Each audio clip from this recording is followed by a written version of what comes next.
Journalist Ryan Grenoble shed some light for us on an amazing fact about marijuana. So he explains here, a new report estimates consumers spent $53.3 billion on cannabis in North America last year. The first of its kind analysis compiled by ArcView Market Research spans legal, medical, and illegal marijuana markets across both the United States and Canada at around $46 billion. The illegal market constituted 87% of marijuana sales in 2016, dwarfing both medical and legal sales.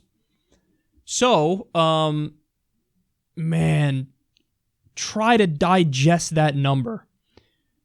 In total, $53.3 billion spent on cannabis in North America. $46 billion of it is illegal. Now, let me ask you a question. Is it something to scoff at when one argues, hey, maybe legalizing, taxing, and regulating marijuana would be great for the economy? You would have an extra $46 billion taken off the black market, put above ground, and then much of that goes for tax revenue to the government.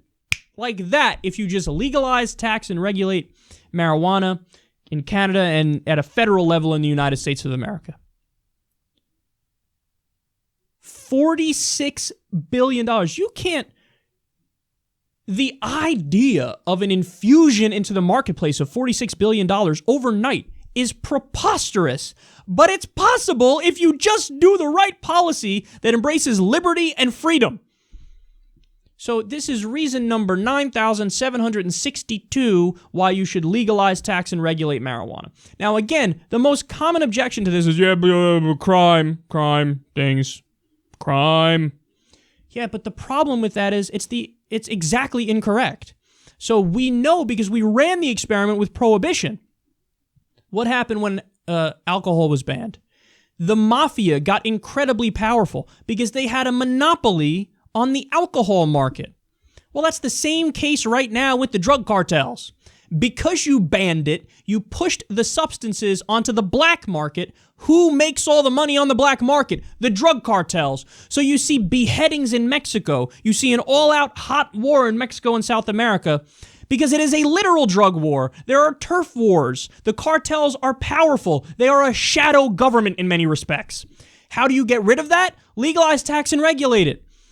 So instead of having disputes with guns in the streets, you go to court wearing suits and ties. And you have a whole new industry, a blossoming industry, many more jobs created, so much more tax revenue. It's an economic boom. Now, it's not just marijuana, it's other drugs too. And this is where people go again, well, isn't that too extreme? No, because you can also set it up simultaneously and in conjunction with treatment centers. So if it's not just marijuana, which of course isn't physically addictive, if it's other drugs, some of them are physically addictive. Well, alcohol is physically addictive. We should have addiction rehab treatment centers set up. And it should be the case for all the different drugs so that when you legalize, tax, and regulate it, you also have a system in place to treat it like a medical problem that it is when there is legalization and free availability of this stuff. So... But furthermore, there's some evidence use actually drops when you legalize it. That's what happened with juveniles in Colorado. There was a study about that recently. So you have to keep everything in perspective here, and you have to understand that the objections to legalizing marijuana are based on falsehoods. So why not go in the direction that would be better for the economy? Better for freedom and liberty. And it's also what the American people want. 58% of the American people say, yeah, legalize marijuana. Totally. Recreationally, do it. So what are we waiting for? Now you know the numbers. It's a $53.3 billion industry in North America. Will that help the economy? You bet your ass it'll help the economy.